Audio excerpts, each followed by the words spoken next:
everybody. Welcome to Tuesday Night's Narrative with Zev Shalev, and Noel Casler is here. How are you doing, Noel? I'm excellent, Zev. Glad to be here, man. You've changed your look, and it looks very impressive, but I miss your beard. What can I say? Thank you. It's my spring cleaning. Will we see it back again in the future? I hope we'll see the beard in the future at some point. It's a whole look, but it'll come back. I didn't want to look too much like a Proud Boy. Good segue, because that's a big story that's coming up tonight. We're going to talk a little bit about the Proud Boys and China. Another thing we're going to do tonight is talk a lot about Rudy Giuliani and your friend. I guess he's still your friend. Would you say Donald Trump is still your friend? No. Your one-time friend, Donald Trump. Yeah, so we'll talk a little bit about that. Yeah. But we're going to do something different than we normally do. We're going to count down the top stories of the day. What is your memory of Rudy Giuliani and Donald Trump that you can share with us? Oh, man. Having known both men in New York City and having worked on events with both men, I tell people this. If you think Donald Trump is a horrible person, you should meet Rudy Giuliani. Because Giuliani invented that narcissistic ego kind of rage. And they've been tied together since the 80s. And they had the same sort of dictatorship desire for power coupled with extreme narcissism. And the first time I had any contact, and I had family that were journalists that had to cover Giuliani and hated it, like left their magazine so they wouldn't have to write about Rudy anymore. And then Rudy came back after 9/11 and became a national story, and they ironically still had to write about him. But the first time I worked with him was on the Goodwill Games in the late 90s in New York City. And we did an event. It was the opening ceremony. This was Ted Turner's kind of Olympic type event. And we had an opening ceremony down at the Winter Garden down at Bryant Park, at Battery Park, at 9/11, essentially, before it was called 9/11, down at the World Trade Center. And we had this big opening ceremony, and Jimmy Carter was there, and George Pataki, who was in this huge rivalry with Giuliani his entire career, Ted Turner, and all these guys, they're waiting on stage. And it was time to go get Rudy, and I went into the makeup room. We had like next door a dressing room, and I went in there, and Rudy's kind of splayed out in his makeup chair, talking to the pretty makeup artist, like not laying how most guys would. His crotch was very prominent. And he was. I think we saw that in the movie Borat. I think he did it. Right. He was in. He was that in same Borat position long before Borat, which in hindsight, I just realized this week, like that's a strange way to sit. But so he's maxing back there, languishing in the makeup chair. And I say, Mr. Mayor, it's time to bring you down the stage now. And he turns to me, and he had his side, his piece of script in front of him. He crumples it up. This is his words, not mine. Can I curse on the show? You can. He said, "I'm not fucking saying that." And he throws it across the room, and it literally hits me in the face, this crumpled up ball of paper. This is the first time I'm meeting the guy, who's the mayor of New York City. I'm not fucking saying that. So I'm like, and all with these jewels on display or almost on display. So that must be. Exactly. Right. So he throws it at me. I get on the headset. I'm like, Giuliani's not coming to stage. They're like, we're live in 10 minutes. Get him out of that chair and get him down here. And I'm like, come on, sir. We'll change it on the teleprompter when we get to stage. And he's like, I'm not falling for that shit. You change it now and send me a hard copy. Which I was shocked at, like how savvy he was about how production worked. I was like, "Do you work on the show? Like, how do you know there's a script department?" So I'm going back and forth with him, and I'm in the middle of this, and I finally got him out of there. And the joke was, "Welcome to New York City. It's a beautiful city. Just don't jaywalk." And it was, a self-deprecating joke that he was going to deliver because he was sort of getting criticized at that point in his tenure. This was the late 90s for being sort of a little dictator, a Mussolini, but I learned two things about him in that moment. One thing, he was a rageful egoist who didn't care who he yelled at. And because I told that story to friends and family that covered him, and they're like, he does that all the time. That's how he talks to journalists in his office at City Hall. He'll just say, "That's a stupid fucking question." It's the thing you do in New York when you're a politician, though, I think. I'm not sure, but if you look at Cuomo and company, it's sort of how they operate, but that could be he came out of that Alphonse D'Amato, that era of kind of tough guy New Yorkers. I cleaned up the city, brass tacks, no BS. But the other thing he was doing, he was keeping everybody else waiting.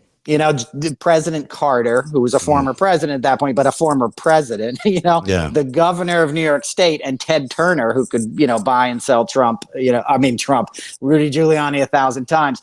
His ego wanted to keep them waiting on that stage. Later in Says hindsight, so I was like, much. right. He sort of did this performative bullying with an ulterior motive of screwing the other guy and making everybody wait for him, and then being like larger than life in his histrionics. And that's Trump 101. And Trump got a lot of that kind of stuff from Rudy. They were twins in that respect in New York. And they both, their rises to power, were parallel to each other. I was going to say that they actually did rise at exactly the same time. There's a Man of the Year edition, which I think you might have some familiarity with. But in that edition, there's Rudy Giuliani is one of the Men of the Year, and Donald Trump is one of the Men of the Year, the top up and coming New York men. And both of them were on the rise at the same time. Now, little did we know that they were probably coordinating things together in some respects, especially with the way Giuliani brought down the mob. There's a known event where Trump was testifying against one of these mobsters on behalf of Giuliani's prosecution, meaning he basically ratted them out, and that's how he got away without getting charged for his part in the crime. It's really interesting to hear you say that they rose together, and now their fates are meeting again at their end of their long lives, because here we are where it's really going to be a question of whether Rudy Giuliani flips on Donald Trump. This investigation is interesting on its own, and we'll get way into it later in the show. I've got all the receipts you could possibly want about what this is about. It's also about, will he flip at the end of the day? And because who else can flip on Donald Trump? Really, there's only a few who could give you all the dirt that you need. Jared Kushner and Rudy Giuliani is the other guy. I think we're in for an interesting ride in this prosecution, and maybe this is just the beginning stages. But we'll get to all of that a little later on. I want to do the first story of the day. This is something you pointed to earlier on today. The Proud Boys, who are white supremacists, or maybe they're not exclusively white supremacists, they're at least militias that are in favor of Western civilization, or call them what you will, but basically they're white supremacists. They have been receiving funding from an unusual source, and one of those sources is Chinese nationals, Taiwanese nationals, people from China, sending donations in to the Proud Boys. This is a story that appeared today in the USA Today, and here's the story itself. They're getting a huge amount of the Proud Boys funding is coming from from Chinese citizens from China, and from people associated with Falun Gong, the same way a lot of the Trump rallies were getting infiltrated and supported by the Falun Gong, which is very ironic. Since, as you pointed out, the Proud Boys are supposed to be this white supremacist and nationalist organization, and Trump spent his 4 years railing against China and bragging about how he was standing up to China, and his de facto army was the Proud Boys, and they were being funded by the Chinese. And I'll point out, so was Trump, by the way. Trump had a Chinese bank account. He rented an entire floor in Trump Tower, the 23rd floor. He's rented to the Chinese bank, the largest bank in China since 2008. He makes $4 million a year on that property alone off the Chinese. There was a $200 million loan that he, no one's quite sure where that loan sits, but I believe it still is a loan that he owes them money, even though it might have been hidden by the Chinese. But that's $200 million. That's not the kind of loan don't get from strangers. But it's interesting that they also claim they spoke to a couple of these Chinese nationals, and even some of them who are in the United States who are supporting the Proud Boys, that a lot of them said that there is a sort of appeal to the Proud Boys amongst Chinese people of Chinese origin. And I was like, what kind of appeal could there be for the Proud Boys for Asian Americans? It just makes no sense to me, because clearly that's not their, it doesn't make sense. But apparently there's some sort of appeal. It appeals to some sort of conservatism that runs deep within the Asian community. I know the Asian community is very sensitive about anything these days, and I know that they get very concerned about getting pigeonholed into anything, but this is insane that the same people who are out there saying, stop the Asian hate, are out there funding the Asian haters. It makes no sense to me that these guys are the ones that they're funding and why they're funding it. And there's no excuse for it at all. We're talking about, hundreds of thousands of dollars. This is before January the 6th, which is also important. And the other thing is, I remember that during January the 6th, one of the things that was most intriguing to me is why they were all using Chinese-made walkie-talkies, of all things. You can get walkie-talkies from anywhere. Why use Chinese-made walkie-talkies? Probably because they sent them to them. There's more than a suggestion that there's a lot of Chinese activity around what has happened in the last few years in America, including people like Eric Prince, including people like Wendy Dang. Yeah. She's a Chinese spy. Remember, Jared Kushner and Ivanka were warned about her, that their friend and their business partner, Wendy Dang, was a Chinese national and spy. And they were warned about staying away from her. Of course, they ignored it. which is what they do. But right, and she put them back together too. I've told that story on your show before. They had broken up, and the time I worked on The Celebrity Apprentice, they had broken up, and then Wendy Dang Murdoch took them together and took Ivanka on a yacht, like on a cruise, and was like, "No, you guys need to get back together." And then next thing I knew, they were getting married in 2010 or whatever. So she was like, she put them back together as this power couple on the international stage with this larger plan afoot. You sort of underline that. You're talking about a Chinese spy putting together Trump and Jared, Ivanka Trump and Jared back together. That's amazing. Yeah. It's amazing to me that ex-girlfriend, or so they claim, and Rupert Murdoch's ex-wife, who owns Fox News. It's so close. I don't know any of people who are involved in Fox News or the ownership of Fox News, and I don't know anyone who's encouraging me to marry anybody else or anyone else I know to be married to anybody else, and who happens to be an Asian spy, Chinese spy, but these people do. They all seem to be connected somehow to Wendy Deng and the Chinese somehow. And think about who the major liaison is between the Trump world and the Proud Boys. That's Roger Stone. So Roger Stone was involved with everything Trump did, beginning before his campaign, through the campaign, and whatever. So who you mentioned, like about the radios and stuff, it came down to funding. Once Trump lost that election, they had a plan B, which was to foment all this unrest and organize it. That's why they had a couple dry run rallies in Washington, D.C. It's documented that Roger Stone was meeting the Proud Boys. One of the heads of the Proud Boys came to the White House a few weeks before January 6th, the Enrique Tarrio or whatever. You need funding. So if they're like, hey, we're putting together an army, for the man, for Trump, and we'll get you guys some funds. What's a better way to do that behind the scenes than get these sort of anonymous donations from Chinese individual citizens? That could be representing the Chinese government. It could be representing anybody who wants to destabilize American democracy. And the fact that it's done under the guise of white supremacy and nationalist interests, it just plays into the con that Trump and these guys are running all along. Right, getting absolutely. These impressionable white guys in America and women to think that they're fighting on behalf of a great patriot and to save a nation. And really, they're participating in a grift by some shady con men from New York City that are completely in bed with Chinese and Russian interests going back 30, 40 years. Yeah, let me read you a section of this article. It says their gifts, meaning the Chinese nationals who donated all this money to the charity, so through the platform Give, Send, Go, which I've never heard of before. It says their gifts made up more than 80% of the $106,000 raised for medical costs for members of the Proud Boys who were stabbed during violent clashes in Washington in the mid-December rallies. Because remember, those earlier rallies in December, you said they were dry runs. They probably were. And so some of the Proud Boys were stabbed there. And so the fund that was set up was 80% funded by Chinese nationals. 80. They were funding it, and that's Roger Stone. Roger Stone was there for those rallies, and Mike Flynn, I might add, who's still having rallies. Those were the two generals basically in charge of this thing. I would say Paul Manafort was a behind-the-scenes mastermind, but the boots-on-the-ground commanders were Mike Flynn and Roger Stone. They were there for all of those events. You've had Sandy Bacon on your show. She talks about that. I mean, it's all right there. It's very easy to connect these dots. It's in plain day, which goes to Trump's MO all along. He basically does this stuff right in front of you and dares you to stop him, and nobody ever really does. Now, this is what they're arguing. This is some of these people who the USA Today reporter contacted. They're arguing this is why they've done this. They've supported the Proud Boy. They said, you have to understand how we feel. We came from communist China and we managed to come here and we appreciate it here so much, said Rebecca Kwan, who sent the Proud Boys $500 on Christmas Day. The Proud Boys are for Trump and they are fighting Antifa. And can you see anything good that Antifa did except destroy department stores and small businesses? It's unbelievable this is being said by someone who probably is part of the same community that is saying don't attack us because of these random attacks that have been happening, which are awful and despicable and all of that. So is this. I mean, there's absolutely no reason for any Chinese national to be funding another country's insurrection, which is basically what they were doing here. They hate communism, but they love democracy, but are they funding dictators? I don't get it. Makes no sense to me. Makes no sense to me. If you're supporting the Proud Boys, you're supporting an autocracy. You're not supporting a democracy, which is more likely to be a lot more like communist China than it ever was, than the United States ever will be.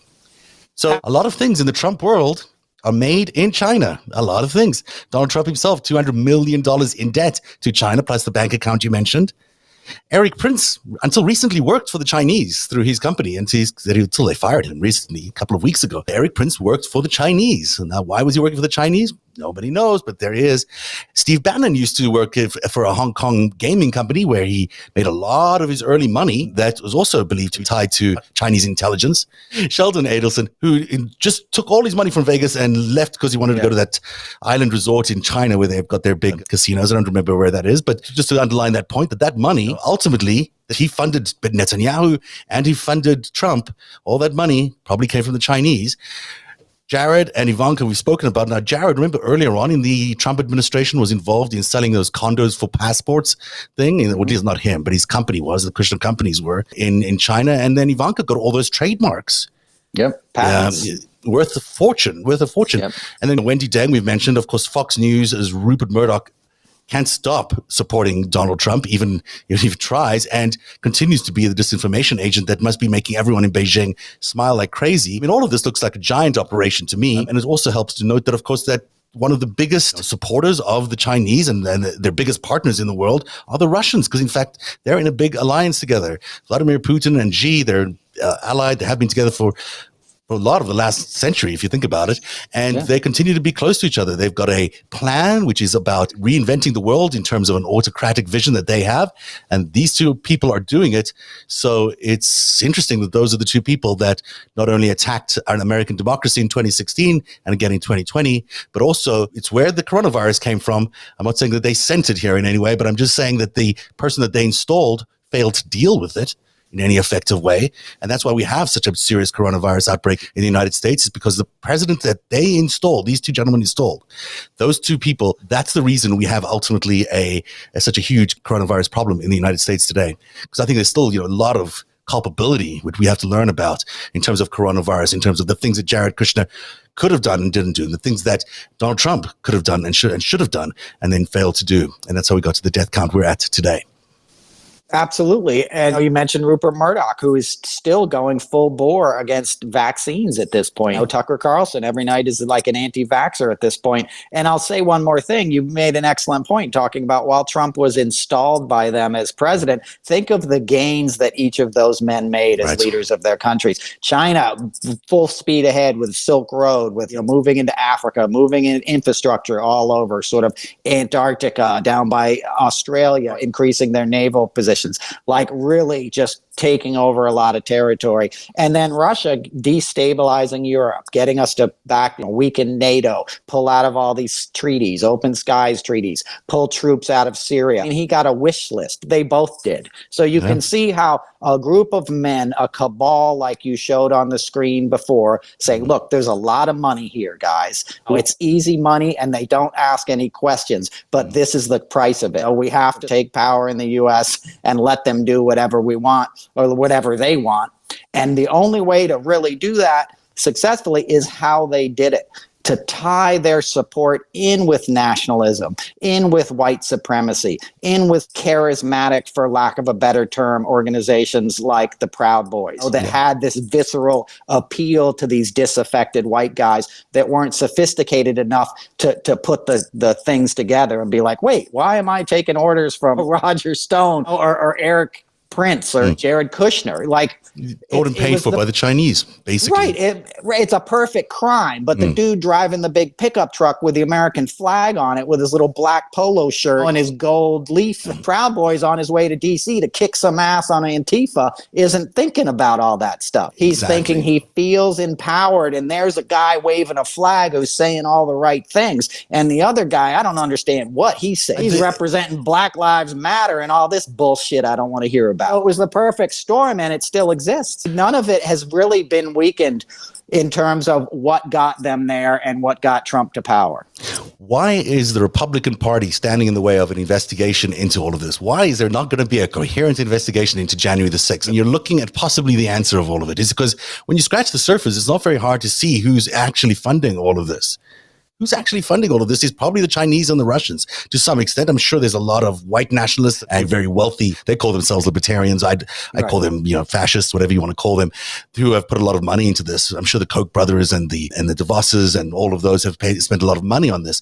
But ultimately, this last act, this insurrection act, and now that we have proof that the Chinese were actually funding a piece of this, it looks ridiculous. It looks like the Chinese were actually trying to overthrow our democracy, which is in fact exactly what their goal is. And their goal is to show us how democracy is ineffective and to prove to everyone else in the world that their system is more effective than our system. So it does actually make sense that they would fund an insurrection that could be threatening our democracy, or at least raises questions about it. Absolutely. And it makes sense that the political party that allowed that to happen, that went with it to the point that they crossed the line, where Josh Hawley was raising his fist and cheering these guys on, where Ron Johnson was getting on a plane with 6 other senators on the 4th of July and taking a meeting in Moscow in 2018. Mitch McConnell was taking money from Deripaska and all these guys. Didn't even include, what's his wife's name? The former Secretary of Transportation. She helped increase the net value of her family's Chinese holdings, which revolves around remodeling ships. She increased their holdings dramatically during the period of time when she was the transportation minister. Not to mention all the other, graft that went on. Insane. Next up, Jason Leopold at BuzzFeed has had this incredible campaign for the last few years where he's basically been getting these FOIA requests for all the redacted Mueller documents and all the supporting documents related to the Mueller report. And he got another big tranche of them the last few days, and he's been digging through them. Some of them are really interesting. Did you have a chance to look through any of these and did anything catch your eye? I did. Well, the Kissinger one was most of interest to me, and I love how it was worded. If Henry will see Trump, Trump should go see Henry. And it was just funny to think of Kissinger sitting over there in the River House over on Sutton Place, like contemplating taking a meeting with Trump. And maybe he'll come around to some of Kissinger's thoughts on this stuff. And they really were trying. Stuff. It's incredibly interesting. And my grandfather worked with Richard Nixon for all of his career. Oh, really? Got in a fight with Kissinger over the bombing of Cambodia, and moved my family out of the United States. Really? In the late 60s to Ireland, to County Cork, Ireland. My grandfather spent his whole career working for Nixon, essentially. He was a Foreign Service officer. He was in that limousine in Caracas when they got attacked. If you ever remember that famous footage, that was my grandfather was in it with them and told Nixon not to drive through the center of town, that they were going to attack us because we just fomented a coup. And Nixon was like, no, I'm going anyway. And they got in the thing and then got attacked. And my grandfather was like, I'm never going to see my kids again. So anyway, he hated Nixon, but he was attached to him as a Foreign Service officer. He was there in Vietnam at the beginning of the war in the early 60s and stuff. And by the end, Kissinger only had Nixon's ear. Nixon would only listen to Kissinger with his draconian policies and his cheating and pulling out of the Paris deal in 68 and stuff. So it was just interesting that they tried to get Trump in a line with somebody who would be his sort of mentor now that he was becoming president, that could help him sew up a dictatorship, for lack of a better word. All those documents basically show them how do we tie this up and get solid Russian advice and Kissinger? How do we sell off the American presidency? That's what those documents look like to me. It looks like Jared walking around being like, oh my God, how do we sew this whole thing up and make sure the interests that we represent are fully represented when we get to Washington? And those were not the interests of the American people. Absolutely not. It's interesting. Kissinger is also a lifelong friend of Vladimir Putin. He gives him a lot of advice still to this day. And so it's not, I would say that the engagement party between Trump and Russia was actually when Kissinger met Kushner at a meeting at the Time Warner building, orchestrated by the Time Warner executives, same people who at the time brought you CNN, same people still run CNN today. And they made this meeting happen, and Jared met Kissinger, and that's when the longer road all the way to that Mayflower address where they started talking about the foreign policy of the Trump campaign. It began earlier on at that Time Warner meeting when Kushner and Kissinger got to know each other. And then they brought in Dmitry Simes, who was a Russian agent, there's no other way to describe him, to help facilitate a lot of the negotiation around what Trump was going to say at that Mayflower address, and in fact the whole foreign policy for the United States. So based on what Russia really wanted, and it's really Russia's foreign policy for the United States, and that's what we got. And so Kissinger's giving advice here to Jared to pass on to Donald Trump is quite fascinating, and some of the detail here is equally fascinating. You know, at one point it says here, DJT shouldn't feel the need to have a complete answer on all foreign policy because there's a lot of nuance. It goes on to say he doesn't yet have that since he has just a candidate.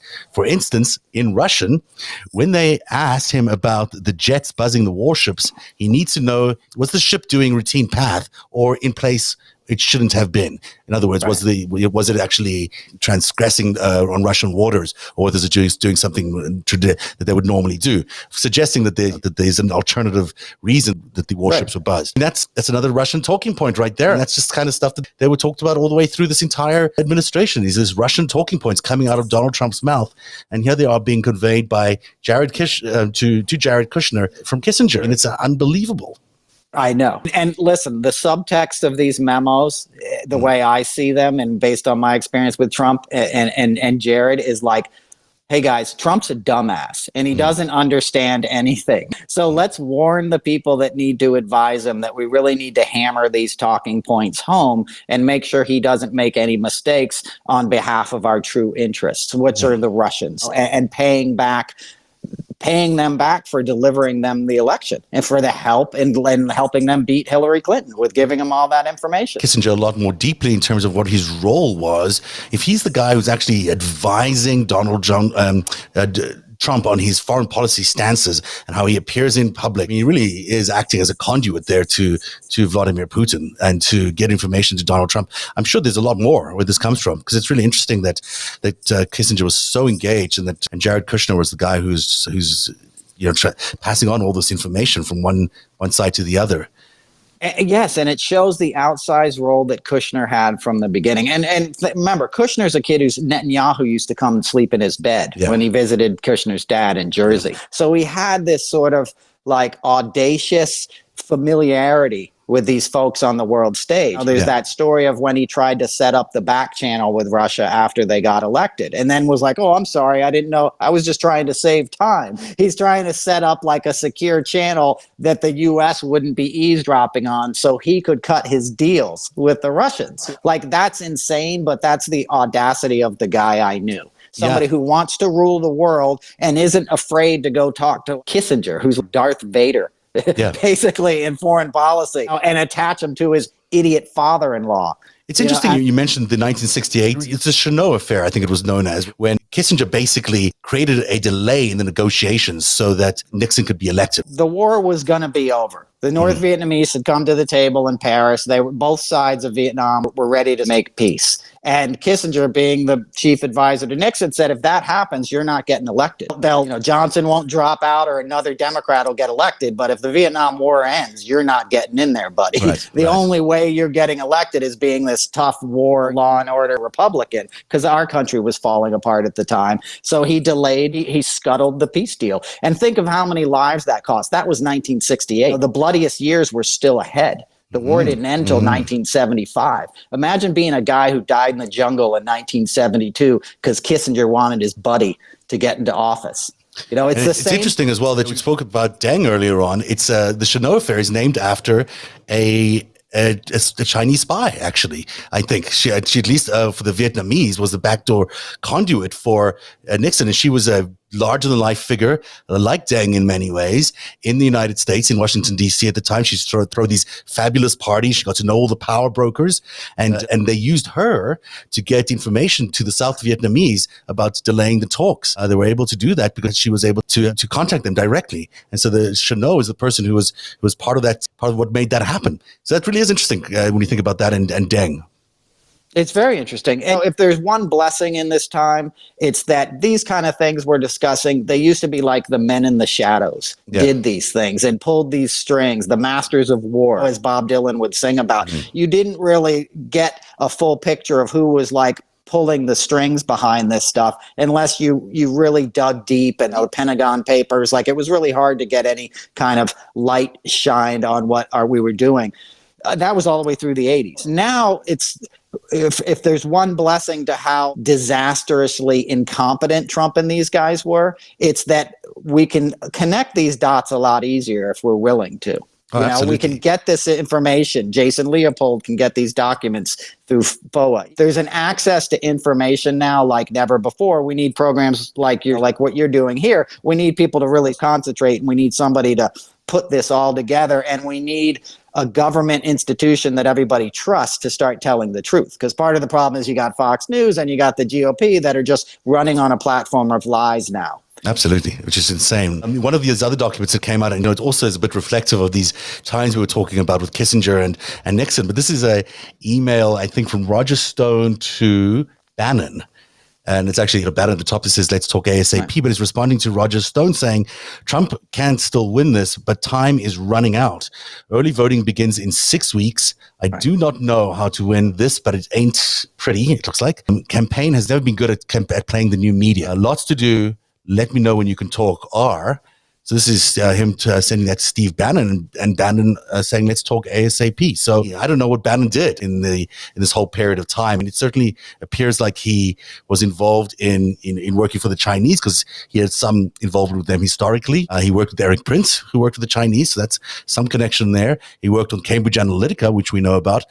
All of that actually went to the Chinese too at the end. When all the Cambridge Analytica data was bundled up, it was bought by Emerdata, which was partly an Emirati company, but really backed by the Chinese as well. So it's interesting that he would turn to Steve Bannon, of all people, to say, get us out of this mess. We're 6 weeks from early voting, and it doesn't look like he can win.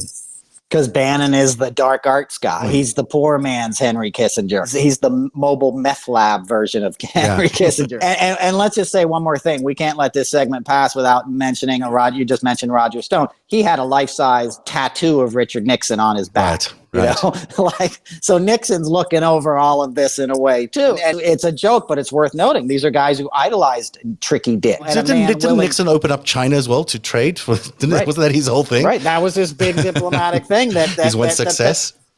Excellent point. And Buchanan and the right had lauded him for that for the last 50 years. Right. Whenever Nixon's name was dragged through the mud, they say, hey, if not for Watergate, he would have gone down as one of the greatest American presidents precisely for that, for opening up trade with China. Interesting.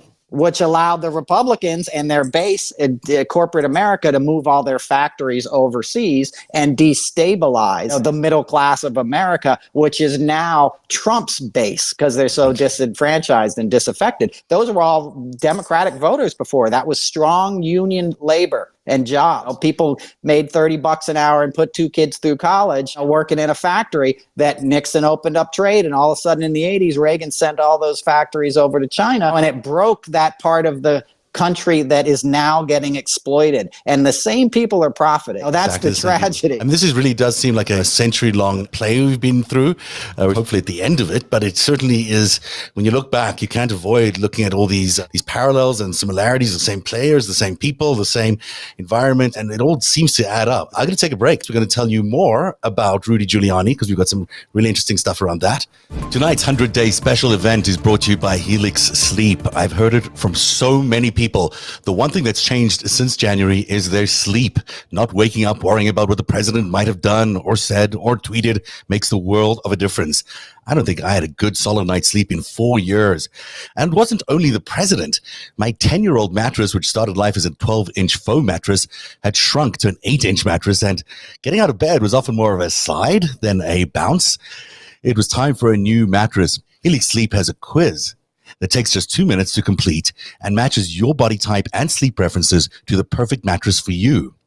Why would you buy a mattress made for somebody else? Changing the course of a country can take a village. Changing the course of your sleep takes a quiz.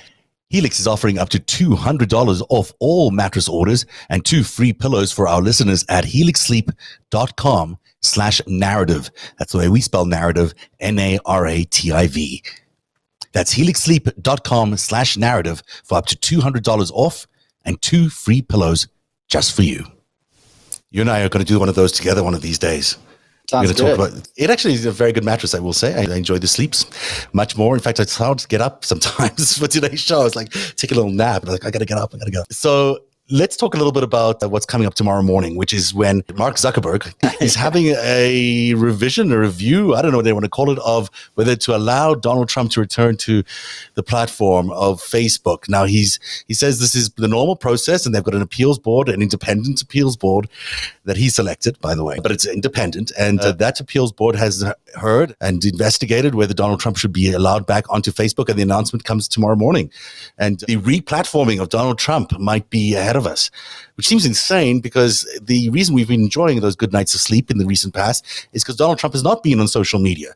The fact that he's not been on Twitter and not been on Facebook has been why we've been able to have a somewhat, reasonable political process without too much conflict and too much craziness going on. And now here we are having to deal with this potentially again. What are your thoughts on that, Noel? I think it's insane. And I don't have a lot of confidence that Mark Zuckerberg won't do the wrong thing, because every opportunity he's had so far, he's done the wrong thing. He cares more about money. And I think Trump forced his hand the other day. Yesterday, Trump announced his own website from the desk of Donald Trump, which allowed his followers, or the people who log onto the website, to link his little missives out to right. Really, right. Like he originally threatened the whole social media platform, and now he's come up with a blog. Which, I mean, look, blogs are important. I write one myself, but it's not exactly a platform for everybody to engage in the way that Parler is or anything like that. Absolutely. And obviously he claims he invented some new thing. He invented a blog. He took us back to 1996. Exactly. But I think Mark sees that, and I think Mark's mind is already made up. I would be shocked if they upheld the suspension. Let's hope they do, because it's dangerous. But I'm sure, as we've discussed on this show, Mark knows where his bread is buttered. Facebook, let's face it, that's where the Trump guys are. Most of them aren't on Twitter; they're on Facebook. The one thing that he wants more than anything else is better access to the Chinese market. Actually, there's a good argument for him to be influenced that way too. That is the number 2 story. So the number 1 story is that Rudy Giuliani continues to be... Narrative is funded by viewers like you. Support our independent journalism at patreon.com/narrative.